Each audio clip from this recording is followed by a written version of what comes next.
PMS. PMS পার্টটা হলো যারা নোডাল অফিসার তাদের জন্য, আর ই ফাইল সবার জন্য।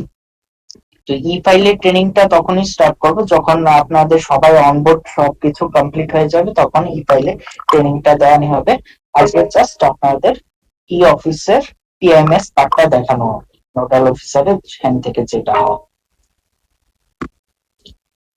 আমার স্ক্রিন কি শেয়ার হচ্ছে বা আপনারা দেখতে পাচ্ছেন স্ক্রিনটা? ঠিক আছে, এটা হলো মেইন আমাদের ই অফিস খোলার পর হোম পেজ এটাই।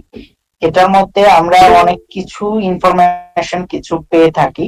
যেমন সাপোজ আপনি এখন অফিসে আছেন কিন্তু বিজি আছেন, আপনি বিজি দিয়ে রাখতে পারবেন, তাহলে আপনার পাশে যারা আছে অন্যরা কলিগ যারা আছে তারা দেখতে পারবে আপনি বিজি আছেন।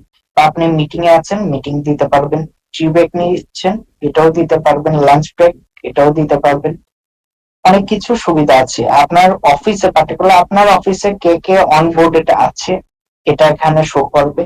এর মধ্যে কারা অনলাইন আছে এটাও শো করবে। যেমন দেখুন এখানে দেবাশিস দালাল নামে আইডিটাই অনলাইন আছে। আমরা সবাই ফেসবুকের মেসেঞ্জার ইউজ করি ম্যাক্সিমাম লোক। মেসেঞ্জারের মধ্যে দেখবেন একটা গ্রিন কালার ডট দেওয়া থাকে, মানে লাইন আছে। গ্রে কালারের যেটা এটা অফলাইন, উনি এখন অনলাইন নেই, উনি জাস্ট একজন অনলাইনে আছে। তো এখন আমরা মেইন যেটা নিয়ে ট্রেনিং আজকের হবে, এই ট্রেনিংটার দিকে আমরা যাচ্ছি। এগুলি পরে আমরা দেখতে পারবো, এগুলি নিয়ে পরেও আমরা জানতে পারবো, কারণ ইফাই যখন কাজ করবো তখন জানতে পারবো। আমাদের মেইন যেটা কাজ এটা আগে যাই। ফার্স্টে আমরা দেখুন এইদিকে দেখা যাচ্ছে ই ফাইলে যখন ক্রিয়েট করবো আমরা ই ফাইলে চলে যাব। তবে আজকে ই ফাইলের ট্রেনিং না, পিএমএস এর ট্রেনিং। পিএমএস কোথায়? আদার সার্ভিসে যাওয়ার পর পিএমএস।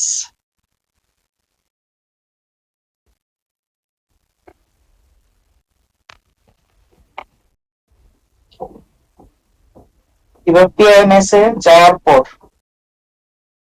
পিএমএস এর ফুল ফর্ম হলো পার্সোনাল ইনফরমেশন ম্যানেজমেন্ট সিস্টেম, যেটা থেকে আমরা অন্য স্টাফদের সবকিছু আমরা কন্ট্রোল করতে পারবো। কাকে অনবোর্ড করা হবে, কাকে অনবোর্ড করা হবে না, কে লিভ নিয়েছে বা কোথায় ট্রান্সফার হবে, সবকিছু এখান থেকেই করা হয়। তো ফার্স্ট আমরা পিএমএস এর টোটাল তিনটা পার্ট, তিনটা বা তিনটাও বলা যায় আবার চারটাও বলা যায়। ধরুন চারটা পার্ট, আমাদের একজন লোককে ফুললি অনবোর্ড ই অফিসে করার জন্য টোটাল চারটা পার্ট করতে হয়। এর মধ্যে আমি একটা একটা করে করবো। ফার্স্ট কাজ হলো লোকটাকে ই অফিসে অনবোর্ড করা, এরপর ওনার জন্য পোস্ট ক্রিয়েট করা second part. Third part poster মধ্যে ওনাকে অ্যাসাইন করা। ফোর্থ পার্ট ওনাকে পোস্ট দিয়ে দেওয়া হলো, পোস্টে হয়ে গেল, ওনাকে কমপ্লিট সব ক্রিয়েটও করা হলো কিন্তু ওনাকে কাজ দেওয়া হয়।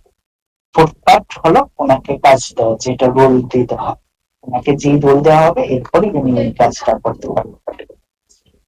ঠিক আছে, এখন দেখুন ফার্স্ট আমরা কিভাবে করবো এমপ্লয়ি ক্রিয়েট। এখানে এই অ্যাডমিন ক্রিয়েটরে ক্লিক করার পর এখানে কয়েকটা অপশন আছে। ফার্স্ট আমরা যাবো অ্যাডমিন ক্রিয়েটরের মধ্যে, যেটা অলরেডি করা আছে বাই ডিফল্ট। ফার্স্ট এটা পিএমএস ক্লিক করার পর এটাই আসে। এখানে আমরা যদি কোনো এমপ্লয়িকে সার্চ করি, সার্চ করতে গেলে আমরা যে পেজটা আছে এটাতেই করে নিতে পারবো। এবং এখানে আপনাদের অপশনই আসবে government of Tripura refer organisation. আপনি যে ডিপার্টমেন্টের অনবোর্ড আপনার কাছে ওইটাই আসবে, অন্য ডিপার্টমেন্টে আসবে না। আমাদের মাস্টার ডাটা, তাই আমাদের কাছে সব র্যাপার চলে এসেছে। এবার বলতে পারেন র্যাপার কি আর অর্গানাইজেশন ইউনিট কি। র্যাপার হলো আপনার পার্টিকুলার যে অফিসটা, সেই অফিসটা হলো র্যাপার। আর প্রত্যেক ম্যাক্সিমাম অফিসে, প্রত্যেক বলবো না, ম্যাক্সিমাম অফিসের মধ্যে সেকশন থাকে। তো সেকশন গুলো হলো অর্গানাইজেশন ইউনিট। আবার অনেক ডিপার্টমেন্ট, কিছু কিছু ডিপার্টমেন্ট আছে সেকশন থাকে না। এখানে কি ব্যাপার, সাপোজ আমি আপনার ব্যাপারটা ধরলাম Agartala government dental college. But আমার কাছে একটাই অপশন থাকবে, আপনার কাছে বেশি থাকবে না।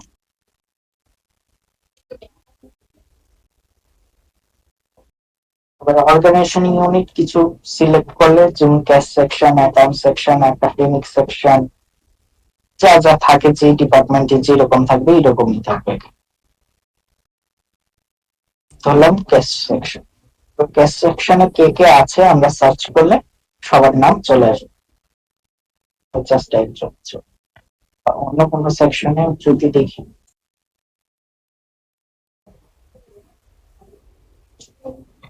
এখানে আছে দুজন।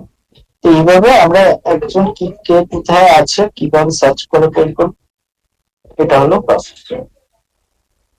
এবার মেইন জায়গায় আসছি, নিউ অ্যাম্পলি ক্রিয়েট কিভাবে করতে হবে। ক্রিয়েট নিউ অ্যাম্পলি,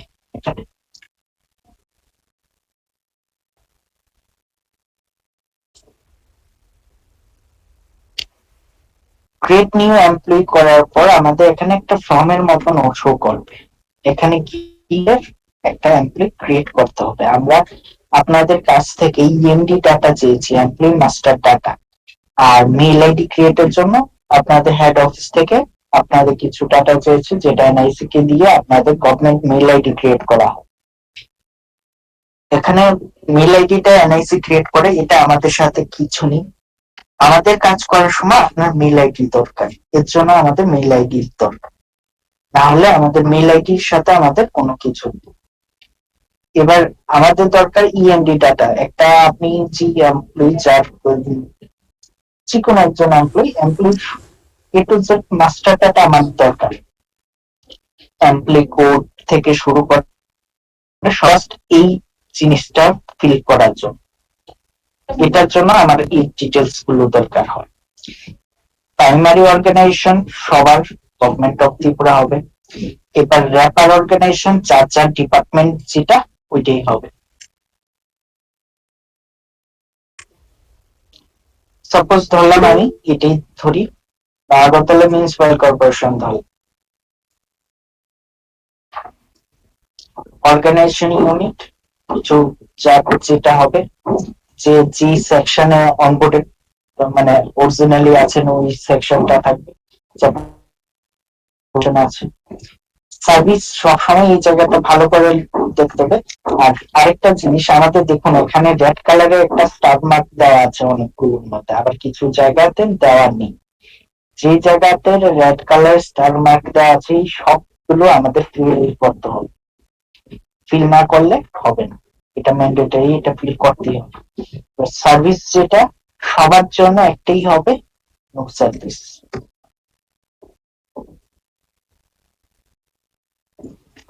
এবার বলতে পারেন no,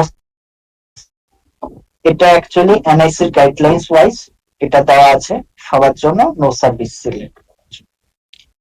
the service cadre not applicable, automatically যখন আমরা এখানে নো সার্ভিস দেব এখানে নট অ্যাপ্লিকেবল চলে আসবে। Date of joining government service, ওই লোকটা যাকে অনবোর্ড করছি উনি ফার্স্ট কবে গভর্নমেন্ট সার্ভিসে জয়েন করেছে, যে কোনো পোস্ট হোক, কবে ফার্স্ট, যে কোনো ডিপার্টমেন্টে যে কোনো জায়গায় গভর্নমেন্ট সার্ভিসে উনি ফার্স্ট কবে জয়েন করেছে ওই ডেটটা দিতে হবে। আমি এখানে লাইভ ভার্সনে দেখাচ্ছি, যার জন্য সবটাই এমনিতেই দেখাচ্ছি, আমি কোনোটাই ক্রিয়েট করব না, আমি জাস্ট এমনি দেখাবো আপনারা সুবিধার জন্য আর কি। যখন আপনারা নিজে থেকে করবেন তখন আমরা ফুল গাইড করে দেবো, তখন আমরা লাইভ করে দেখিয়ে দেবো কিভাবে করতে হবে। এটার কোনো এসওপি করা হয়েছে কি?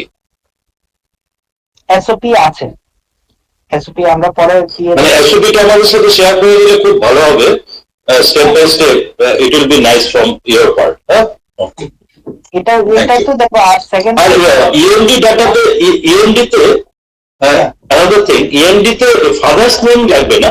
ফাদার্স নেম কেন লাগবে? ফাদার্স নেম লাগবে বলছি, ফাদার্স নেম লাগার মেইন কারণটা হলো ইএমডি তে কোনো কারণে যদি আমাদের বা আপনার যারই হোক এই এটা ফিল করার সময় কোনো একটা ডাটা ভুল হয়েছে, আমরা ক্রিয়েট করে ফেলেছি, তখন যখন এটাকে এডিট করতে যাব তখন ফাদার্স নেমটা দিতে হয়। Okay, fine fine, okay, thank you.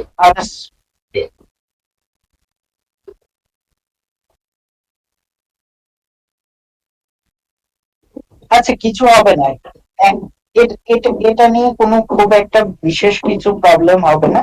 এটা হলো যদি ভুল হয় তখন, ফাদার্স নেমটা দিতে হবে। ঠিক আছে, আমি বলবো উম, এটা শেষ করি, এরপর আমি সব ডিটেলসটাই বলছি।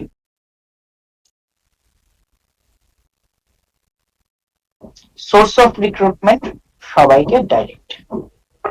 এবার ক্যাডার সার্ভিস আইডেন্টিফিকেশন নাম্বার, যদি পার্টিকুলার যেই এমপ্লয়িকে আমরা অনবোর্ড করছি ওনার যদি cadre service number identification number থাকে তাহলে দেব, না তাহলে এমপ্লয়ি কোড যেটা হবে, এমপ্লয়ি কোড সবার থাকে, এমপ্লয়ি কোড যেটা হবে সেটাই ক্যাডার সার্ভিস আইডেন্টিফিকেশন নাম্বারও হবে, একটাই হবে, সেম নাম্বার হবে, চেঞ্জ হবে। আর যদি থাকে তাহলে দেওয়া হবে। সাপোজ ওনার নাম্বার 98456, এটা ধরলাম ওনার এমপ্লয়ি কোড, তো আমি এমপ্লয়ি কোডটাই এখানে দিলাম। দেখুন এখানে আমি একটা জিনিস দেখাচ্ছি, ডেট অফ জয়নিং গভর্নমেন্ট সার্ভিসে যখন সিলেক্ট করেছিলাম, ডেটটা দিয়েছিলাম, অটোমেটিকলি সার্ভিস অ্যালটমেন্ট ইয়ার চলে এসেছে। যে ইয়ারে উনি ফার্স্ট গভর্নমেন্ট সার্ভিসে জয়েন করেছেন ওইটাই চলে আসবে। লগ ইন টাইপের মধ্যে কি দিতে হবে, যার জন্য বলেছি আমরা এনআইসি মেইল আইডি দরকার, গভর্নমেন্ট মেইল আইডি যেটা, এটা দরকার। স্যার হ্যালো, হ্যাঁ, বলুন। একটা কোশ্চেন ছিল। এখানে লেখা আছে যে ক্রিয়েট নিউ ইউজার, আর একটা আছে যে সার্চ ইউজার। এটা তো সার্চ ইউজার বলে বললেই ওই যে create search new user user হচ্ছে স্যার প্রক্রিয়াটা। আমি আপনাকে দেখিয়েছি হয়তো, ফার্স্টে কিভাবে আমরা সার্চ করেছিলাম একজন এমপ্লয়িকে, কিভাবে সার্চ ওকে করেছিলাম, ওকে, এই যে ঠিক আছে ঠিক আছে। আর ক্রিয়েট নিউ ইউজার এই যে নতুন একটা ওপেন হয়েছে, এটার মধ্যে আমরা ক্রিয়েট নিউ ইউজার, আচ্ছা, এই যেটা এই ফাংশনটাকে নিউ ক্রিয়েট এমপ্লয়ির নিউ মধ্যে ক্লিক এমপ্লয়ি। করলে এটা। ঠিক আছে ঠিক আছে, ক্রিয়েট নিউ এমপ্লয়ি, ঠিক আছে। আমরা সবসময় এটাই সিলেক্ট করবো, এনআইসি গভর্নমেন্ট আইডি যেটা মেইল আইডি, কারণ এখানে আমরা জিমেইল বা অন্য কিছু দিলে হবে না, এখানে আমাদের এনআইসি দিতে হবে।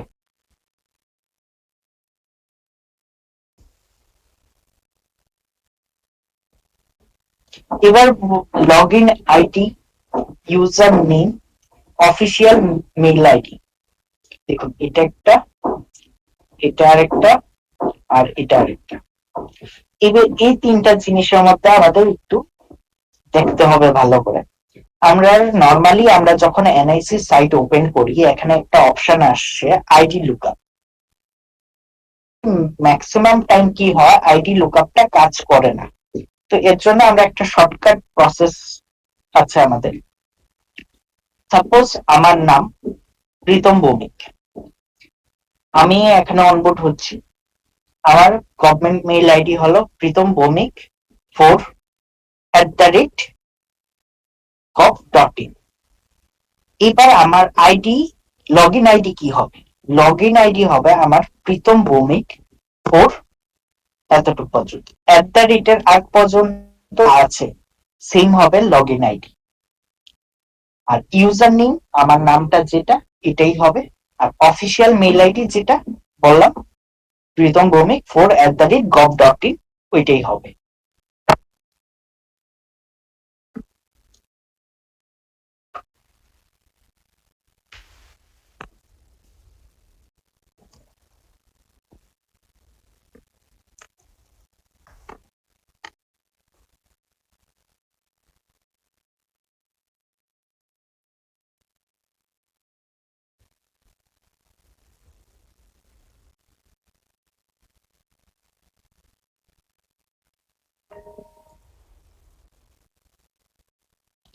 ইউজার নেম আমরা সবসময় ক্যাপস লকে দেব, ইউজার নেম ক্যাপস লকে দিতে হবে, মানে ক্যাপিটালে আমাদের সবসময় ইউজ করতে হবে ইউজার নেম।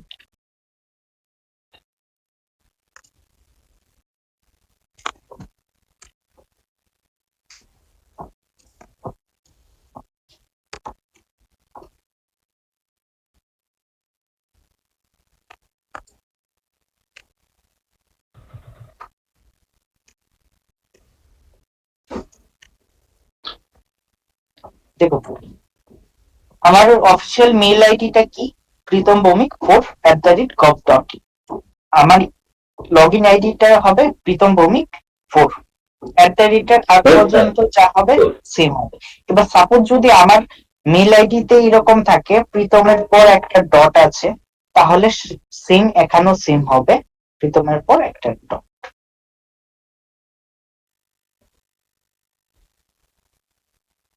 এই জিনিসটা আমাদের লক্ষ্য রাখতে হবে। আর যদি আমাদের আইডি লুকআপ ওপেন করে, আমরা এই মেইল আইডিটা দিয়ে সার্চ করলে সঙ্গে সঙ্গে দেখিয়ে দেবে আমাদের লগ ইন আইডি কি, ইউজার নেম কি, মেইল আইডি কি। কিন্তু আইডি লুকআপ ম্যাক্সিমাম টাইম কাজ করে না। এরপর ডেট অফ বার্থ।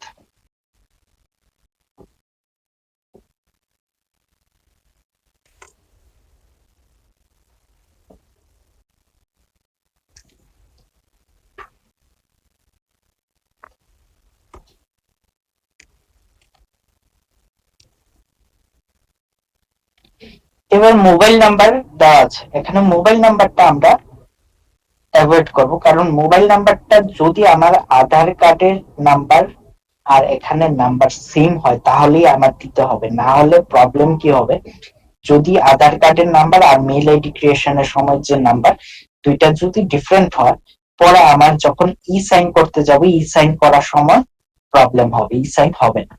এর জন্য আমরা নাম্বারটাই দেব না, দরকার নেই, এটা ম্যান্ডেটরি ফিল্ড না। এমপ্লয়ি স্ট্যাটাস, যদি গভর্নমেন্ট এমপ্লয়ি হয় গভর্নমেন্ট এমপ্লয়ি অন, বা আউটসোর্সিং হলে আউটসোর্স হবে।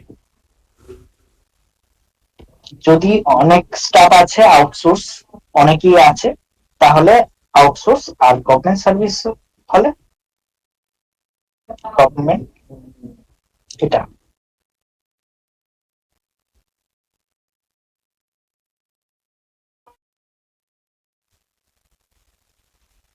হ্যাঁ, কন্ট্রাকচুয়ালটাই আউটসোর্স।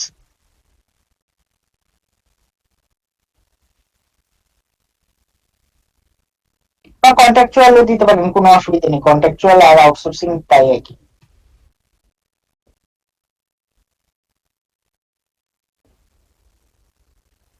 স্যার ফিক্সড সার্ভিস কি করে দিব? ফিক্সড পে বেসিস যারা ফিক্সড মানে 5 বছর যে ফিক্সড, তাদের গভর্নমেন্ট সার্ভিসই দেবেন, ফিক্সড দেওয়ার দরকার নেই।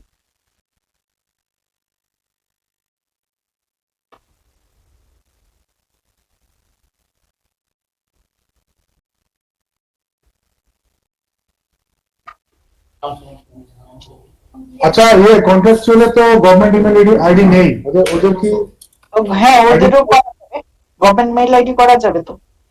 করা যাবে? আচ্ছা, হ্যাঁ, এমপ্লয়ি কোডটা কি তুমি তাইলে এমপ্লয়ি কোড আপনার স্যালারি স্লিপে চেক করে দেখুন, এমপ্লয়ি কোডটা আছে। না না, যারা আউটসোর্সিং তারা তো এমপ্লয়ি কোড নেই। আউটসোর্সিং দেরও তো স্যালারি দেওয়া হয়, হয় প্রাইভেট কোম্পানি দেবে, কোনো প্রাইভেট আউটসোর্সিং প্রাইভেট কোম্পানি থাকে, তারাও হ্যাঁ।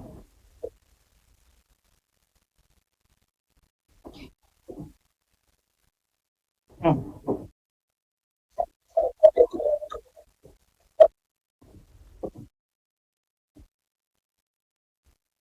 তাহলে আপনারা একটা নিজেদের থেকে একটা নাম্বার জেনারেট করে দিয়ে দেবেন, মানে ধরুন কি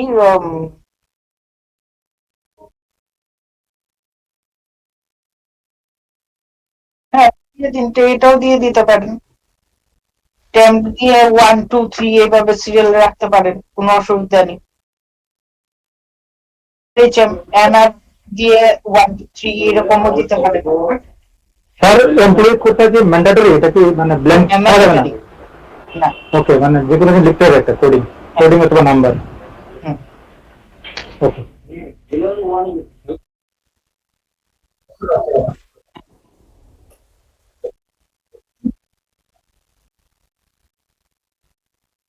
হ্যাঁ, পরে আপনারা ফার্স্টে আমাদেরকে ইএমডি ডাটা সাবমিট করবেন। আপনাদের যে স্টেট নোডাল অফিসার যিনি আছেন উনি আসবেন আমাদের কাছে। আসার পর আমরা র্যাপার ক্রিয়েট করব। আপনারা তো নোডাল অফিসার, ক্লায়েন্ট ডিপার্টমেন্টের নোডাল অফিসার, তো আপনাদের প্রত্যেক ক্লায়েন্ট ডিপার্টমেন্টের নোডাল অফিসারকে আমরা আল্টা ভিউয়ার এ সেশন নেব। আল্টা ভিউয়ার এ আপনারা ফার্স্ট সাপোজ ধরুন আপনাকে আমরা অনবোর্ড করে দেব। করে দেওয়ার পর আপনি আমাদের সামনে একজন বা দুজনকে অনবোর্ড করবেন, আমরা গাইড করে দেব। এবার যখন নিজের হাতে একজন দুইজনকে অনবোর্ড করবে তখন পরের গুলো নিজের থেকেই কোনো অসুবিধা আর হবে। আর যদি এরপরও কোনো অসুবিধা হয় আল্টা ভিউয়ারে যে কোনো ম্যাটারে যদি কোনো অসুবিধা হয় আমাদেরকে আল্টা ভিউয়ারে সেশন দিতে হবে। ঠিক আছে? আচ্ছা, আমি একটা জিনিস জানতে চাই। হ্যাঁ হ্যালো, হ্যাঁ কোন আমি বলছি কি আমি তো নোডাল অফিসার, ঠিক আছে? হ্যাঁ হ্যালো হ্যাঁ শুনতে পাচ্ছি। হ্যালো, হ্যালো, আমি নোডাল অফিসার। এখন ধরেন আমার আন্ডারে যে ডিভিশন, সাব ডিভিশন প্লাস আমার অফিসের যে স্টাফ আছে প্রত্যেকের কি অনবোর্ড কোড করার তো দরকার নেই? প্রত্যেকের কি এমপ্লয়িজ ডাটা ঢুকাতে হবে এভাবে? হ্যাঁ সবাই অনবোর্ড। প্রত্যেকটা স্টাফের কি এমপ্লয়িজ প্রোফাইল বানাতে হবে? প্রত্যেকটা স্টাফ বলতে আর গ্রুপ ডি দরকার নেই। যারা ফাইল নিয়ে কাজ করবে তারাই অফিসার কাজ করবে তারা, শুধু যারা ফাইল ডিল করবে ওরাই এমপ্লয়ি ডাটা। না, আমি বলছি অনবোর্ডের জন্য তো আমি পাঠিয়েছি ইমেল আইডি ক্রিয়েট করে, ঠিক আছে? সরি স্যার, বুঝতে পারলাম। আমি বলছি আমি তো ইমেল আইডি ক্রিয়েট করে এনআইসি থেকে এখন তো আইটি ডাইরেক্টর আমাদের ডিএস থ্রুতে আমরা অনবোর্ডের জন্য পাঠিয়েছি একটা লিস্ট, ঠিক আছে? আচ্ছা, পাঠিয়েছি, তারা একমাত্র কাজ করবে, ঠিক আছে? ঠিক আছে, আমি কোনটা বলছি, অনবোর্ডিং হওয়ার পরে কি আমাদের অফিসের যত ক্লারিক্যাল স্টাফ আছে তাদের কি সব এমপ্লয়ি ডাটা ই ফাইল করতে হবে? আপনার ফাইল নিয়ে যারা কাজ করবে ক্লার্ক হোক তারা তো অনবোর্ড হবে, ঠিক আছে, কিন্তু না, আমি কোনটা বলছি, আমাদের অফিসে ধরুন আরো যে কয়েকজন ওয়ার্ক অ্যাসিস্ট্যান্ট বা ক্লারিক্যাল স্টাফ থাকবে তাদেরও কি আমাদের যে এখন যে এই অফিস হবে ওটার মধ্যে ঢুকাতে হবে? ফাইল নিয়ে যদি কাজ না করে তাহলে দরকার নেই। আচ্ছা আচ্ছা, ঠিক আছে ঠিক আছে। ফাইল নিয়ে যদি কাজ, সাপোজ ধরুন ফাইল নিয়ে কাজ বলতে আমার যে ফাইল একজন থেকে আরেকজনকে দেবে এটা না, একটা রিসিপ্টও ক্রিয়েট করতে হয়, তাদেরকেও অনবোর্ড করতে হবে। একজন ডেসপাস করতে হয় যেটা সিআরইউর কাজ, ওনাকেও অনবোর্ড করতে হবে। আচ্ছা আচ্ছা আচ্ছা, অন্যদের দরকার নেই? অন্যদের দরকার, যেমন আমাদের ওয়ার্ক অ্যাসিস্ট্যান্ট যখন ফিল্ডে কাজ করে তার তো দরকার নেই? না না। আচ্ছা ঠিক আছে ঠিক আছে, ওকে। হ্যাঁ স্যার বলুন। স্যার অ্যাকচুয়ালি এটাতে এমপ্লয়ি মাস্টার ডেটাটাতে এটা যে যখন আমরা মানে নামগুলো দিচ্ছি মানে সব এমপ্লয়িরা সবার তো আর এই গভর্নমেন্ট ইমেল আইডি ক্রিয়েট করা নেই। এর জন্যই তো গভর্নমেন্ট আইডি ক্রিয়েট করার জন্যই তো পাঠানো হচ্ছে এটা এটা পুরোটা। তাহলে আমি কি ওই যে যারা ইঞ্জিনিয়ার আছে যেমন অ্যাসিস্ট্যান্ট ইঞ্জিনিয়ার্স আছে, ঠিক আছে, ওদের নামগুলো কি সব মানে ওদের নামগুলোও দিতে হবে এটাতে? দেখুন মেইল আইডিটা ক্রিয়েট করে নিলেই ভালো। আজকে অ্যাসিস্ট্যান্ট ইঞ্জিনিয়ার আছেন, ইনি হয়তো ফিল্ডে কাজ করছেন, উনি ফাইল নিয়ে কোনো কাজ করছেন না। 2 বছর পরে দেখা গেল উনি অফিসিয়াল কাজে চলে আসলো, আচ্ছা এরকম হতে পারে, তখন তো ওনার দরকার লাগবে। তো এখন যেহেতু হচ্ছে সবারটাই একসাথে করে নিন, ঠিক আছে ঠিক আছে। তাহলে একটু হবে মানে করলে ভালো। হ্যাঁ, গ্রুপ ডি বাদ দিয়ে বাকি সবার নামই অনবোর্ড করে দেব, মানে এটাকে করে দেব। ঠিক আছে, মেল আইডিটা ক্রিয়েট করে নিন। ই অফিসে অনবোর্ড হওয়ার দরকার, ই অফিসে যারা এখন ফাইল নিয়ে কাজ করছে তারাই অনবোর্ড হোক, আর পরে দরকার হলে এটা পরে করা যাবে, এটা নিয়ে কোনো সমস্যা নেই। ঠিক আছে। এই লেটারটা যে ছিল এই যে request for sending the employee master data, এটা field offices and onboard any office application, এটাতে তো শুধু আমরা তাহলে এই যাদের মানে সবারই নাম দিয়ে দিচ্ছি শুধু ইমেল ক্রিয়েশনের জন্য, না? না, ইএমডি ডাটাটা ইমেল ক্রিয়েশনের না, ইমেল ক্রিয়েশনের জন্য আলাদা। আচ্ছা, এটার কথা জিজ্ঞেস করছিলাম। মেইলটা মেইল ক্রিয়েট করে এনআইসি, আর আমরা হয়েছি ই অফিস অপারেট করে ডিআইটি, দুইটা আলাদা। এনআইসি হলো সেন্ট্রাল, ডিআইটি স্টেট। এই তাহলে বলছি একটু মেল আইডি ক্রিয়েট করার জন্য আপনাদের এনআইসির সাথে কন্ট্যাক্ট করতে হবে, যেটা আপনাদের স্টেট নোডাল অফিসার কন্ট্যাক্ট করে নেবে। আপনারা স্টেট নোডাল ডিটেলস দিয়ে দেবেন। আপনাদের টোটাল 2টা ডাটা দিতে হবে, 2টা না 3টা ডাটা দিতে হবে। একটা হলো মেল আইডি ক্রিয়েটের জন্য, এবার মেল আইডিটা আপনারা করিয়ে নিন এনআইসি থেকে। এবার মেল আইডি কমপ্লিট হওয়ার পর ইএমডি যেটা, ইএমডি হলো ই অফিস অনবোর্ড হওয়ার জন্য, তখন এর মধ্যে একটা পার্ট মেল আইডিও দিতে হবে। একটা কলাম আছে যেটা মেল আইডি, মেল আইডিটা দিতে হবে আমাদেরকে ইএমডি। তো ইএমডি আমাদের কাছে আসবে, ইএমডি আসলে আমরা অনবোর্ডের জিনিসটা স্টার্ট করব। এর আগে র্যাপার ক্রিয়েট হবে। আর থার্ড জিনিস কি লাগবে আমাদের, আপনাদের অফিসে ফিজিক্যাল অ্যাক্টিভ ফাইল কি আছে, অ্যাক্টিভ ফিজিক্যাল ফাইলের অ্যাসেসমেন্ট আমাদের লাগবে। যে ফাইলটা কাজ চলছে, অ্যাক্টিভ আছে, যেটা ক্লোজ ফাইল হয়ে গেছে এটার দরকার নেই।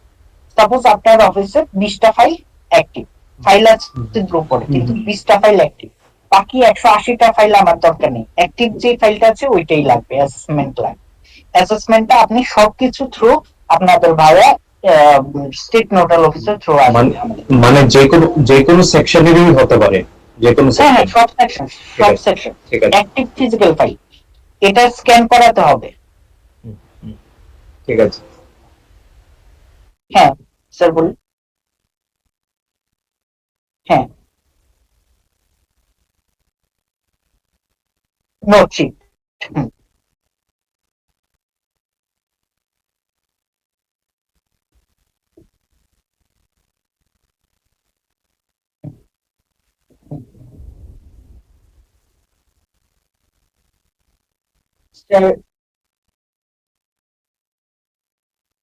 অ্যাকচুয়ালি নিয়ম হলো যেটা পেন্ডিং, হ্যাঁ পেন্ডিং যেটা, এটা নিয়ে কাজ করা, এটাকে স্ক্যান করা দরকার। এবার ব্যাপার হলো যদি আপনার রেফারেন্স কিছু লাগে, ওই যেটা ক্লোজ হয়ে গেছে এটাও করাতে হবে, আর না হলে দরকার নেই। না,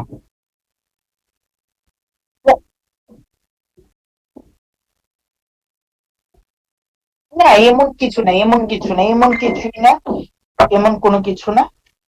জাস্ট আপনি এটা আপনারটা আপনি ডিপার্টমেন্ট ওয়াইজ আপনি বলতে পারবেন।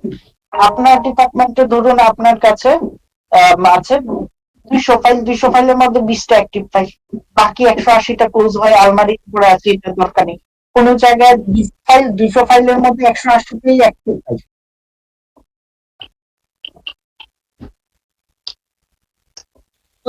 হ্যাঁ হ্যাঁ বুঝুন। এটা এটা হ্যাঁ এটা যদি ওইটাই বললাম, যদি এটা আগের করেসপন্ডিং যে শিটটা আছে এটা যদি রেফারেন্সে কোনো সময় দরকার হয় তাহলে এটা করাবেন। যদি মনে করেন এটার দরকার নেই, এটা ম্যাটার, এই ম্যাটার টোটালি ক্লোজ, তাহলে এটা আর দরকার নেই। এখানে দরকার যদি কোনো সময় রেফারেন্সটা লাগে, পরে ও করে স্ক্যান করে অ্যাড করে দিতে পারবেন।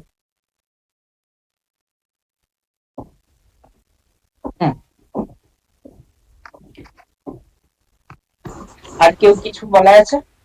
হ্যাঁ, আমার একটা জিনিস জানা ছিল। সাপোজ আপনি এখন ফাইলের কথা যেটা বললেন যে আমরা এখন যে ফাইলগুলি নিয়ে ডিল করছি বা করব সেগুলি সম্পর্কে দেওয়ার জন্য আমাদের অনেক সময় এমন হয় নিউ কিছু ফাইল আমাদের পরবর্তী সময় খুলতে হয়।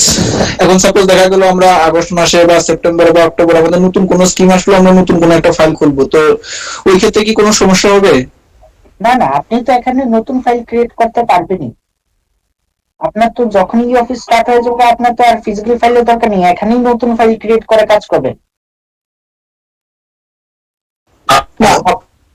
আমরা তো এখন আপনাদেরকে একটা লিস্ট দিয়ে দেবো, আমার মনে হয় ফাইলগুলো ক্রিয়েট করব, কিন্তু এখন ধরুন আরো 4-5 মাস পরে আমাদের নতুন কোন একটা ফাইল খুলতে হলো, আমার মনে হয় তখন সেক্ষেত্রে তো আপনার দরকার নেই। তো আপনি তো ই অফিসে টোটাল নতুন ফাইল ক্রিয়েট করে আপনি কাজ করছেন। এটা যখন ঠিক আছে। ফাইলে ট্রেনিং দেবো তখন আমরা এটা সবটা দেখাবো কিভাবে ফাইল ক্রিয়েট করতে হয়, বা কোন ফাইলটার মধ্যে পুরান শিট কিছু যদি ডকুমেন্ট থাকে অ্যাড করতে হয় কিভাবে করতে হয়, সবটা আমরা ই ফাইলের ট্রেনিং এর মধ্যে দেখাবো, যেটা ইউজার ট্রেনিং হবে সবার। ওকে ওকে, ঠিক আছে। আচ্ছা স্যার, আমার একটা জিনিস জানার ছিল, যেটা হচ্ছে আমাদের কিছু কেস রিলেটেড ফাইল আছে কিছু কিছু এস্টাবলিশমেন্টে। তো সেই ক্ষেত্রে কি আমাদের যে স্ক্যানিং এর ব্যাপারটা, ফাইল স্ক্যানিং এর, আমাদের কি পুরানো সমস্ত ফাইলগুলি কি স্ক্যানিং করে আমাদের এখানে অনবোর্ডে আনতে হবে এরকম কিছু? স্যার আমি বলছি কি, দেখুন আপনার কি রিলেটেড এর ফাইল কি দরকার হবে এটা আমরা বলতে পারবো না। এটা টোটালি আপনি বলতে পারবেন বা আপনাদের ডিপার্টমেন্ট বলতে পারবে এটা ইন ফিউচারে দরকার আছে কি নেই। আচ্ছা স্যার। যদি মনে করেন আপনার দরকার বলছি বলছি আমার এখানে মনে করেন কোন একটা কেস রিলেটেড ফাইল স্যার, ওই হ্যাঁ। এখন আমি চাই যদি পুরোনো একটা রেফারেন্স লাগে, আমরা যদি ওইটাকে যদি আমার পুরোনো ফাইলগুলো যদি স্ক্যানিং করে তাহলে এখানে এখন দরকার নেই, তাহলে এখন দরকার নেই। আচ্ছা। এটা আপনি যখন দরকার লাগবে তখন স্ক্যান করতে। Okay sir, okay sir, thank you. Sir নতুন ফাইল করে বলছিলেন, নেব। স্যার কেউ কিছু বলছিলেন? স্যার, হ্যালো হ্যালো স্যার, হ্যাঁ পার্সোনাল ফাইলগুলো কি স্ক্যান করে দিব? পার্সোনাল ফাইল হ্যাঁ স্ক্যান করা যাবে, কেন স্ক্যান করা যাবে। আচ্ছা স্যার, এখন আমি ফাইলের ব্যাপারটা পরে আসছি, ফাইল ব্যাপারটা পরে হলে ভালো হবে, কারণ এখন ই ফাইলের ট্রেনিং চলছে না, এটা ইএমএস এর ট্রেনিং চলছে। আমি একটা একটা স্টেপ শেষ করি, এরপর ওই স্টেপটা পার্টিকুলার ওই ম্যাটারটা নিয়ে যদি কোনো ডাউট থাকে তাহলে বলবেন, আর ই ফাইলেরটা পরে ই ফাইলের সময় বলবেন, ঠিক আছে?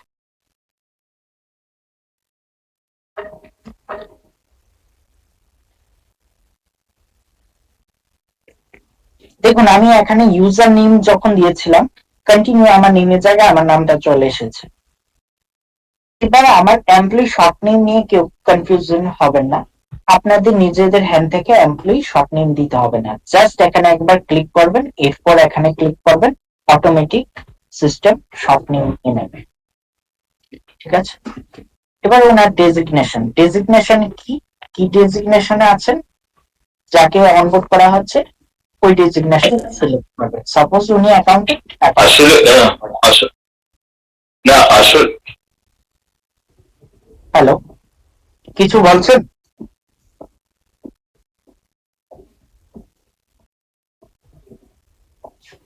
কেউ কি কিছু বলছেন?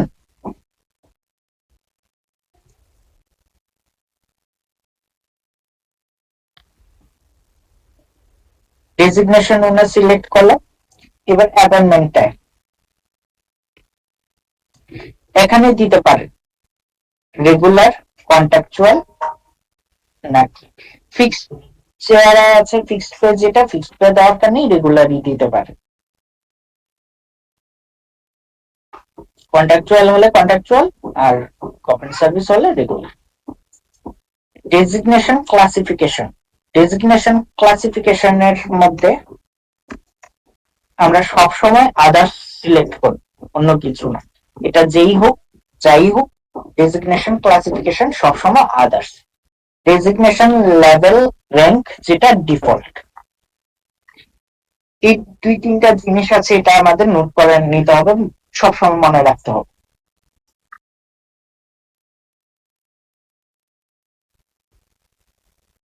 যেটা ম্যাক্সিমাম এই জায়গাতে কনফিউজিং হয়, designation appointment date, designation appointment date, designation joining date and effective date. উনি অ্যাকাউন্টেন্ট কবে হয়েছেন, ওই কবে ওনার অ্যাকাউন্টেন্ট হওয়ার অ্যাপয়েন্টমেন্ট হয়েছে, অ্যাপয়েন্টমেন্ট লেটারের মধ্যে যে ডেটটা থাকবে ওইটা হবে ওনার ডেজিগনেশন অ্যাপয়েন্টমেন্ট ডেট। সাপোজ আমি ফেব্রুয়ারি 15 দিলাম, এবার হয়তো ডেজিগনেশন জয়নিং ডেটও ওনার সেম হতে পারে, আবার হয়তো উনি একদিন না 2 দিন পরে গিয়ে জয়েন করেছে, তখন কি করতে হবে, ওই ডেটটা আমার দিতে হবে।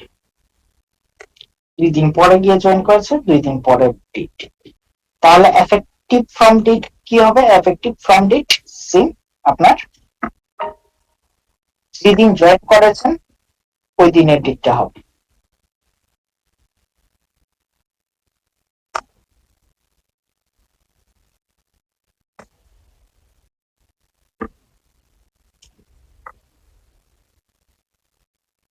করলাম।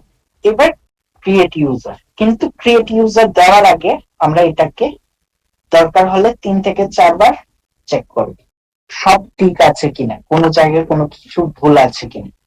কারণ যদি আমরা ক্রিয়েট ইউজার দিয়ে দিই, এবার দেখা গেল ভুল হয়েছে, জাস্ট আমরা একবার এডিট করতে পারবো। এবার এই এডিট করার সময় ওনার বাবার নাম দরকার হবে। একবারে বেশি আমরা এটা এডিট করতে পারবো না, এটা ফ্রিজ হয়ে যাবে। তখন আপনারা অ্যাপ্লিকেশন দিয়ে আবার আমাদের, এরপর আমরা আনফ্রিজ করে দেব, এরপর গিয়ে আপনারা করতে পারবেন। এর জন্য এটা অনেক প্রবলেমেটিক জিনিস, তার জন্য একবার না হয় দুইবার, দুইবার হয় তিনবার আমরা চেক করে এরপর ক্রিয়েট নিউ ইউজার দেব। এবার এই জায়গার মধ্যে কেউ কি কোনো কিছু ডাউট থাকলে বলুন। এটা হলো আমাদের একটা ফার্স্ট পার্ট কমপ্লিট হলো। আমি এটা লাইভ ভার্সন, তার জন্য আমি ক্রিয়েট নিউ ইউজারটা দিচ্ছি না।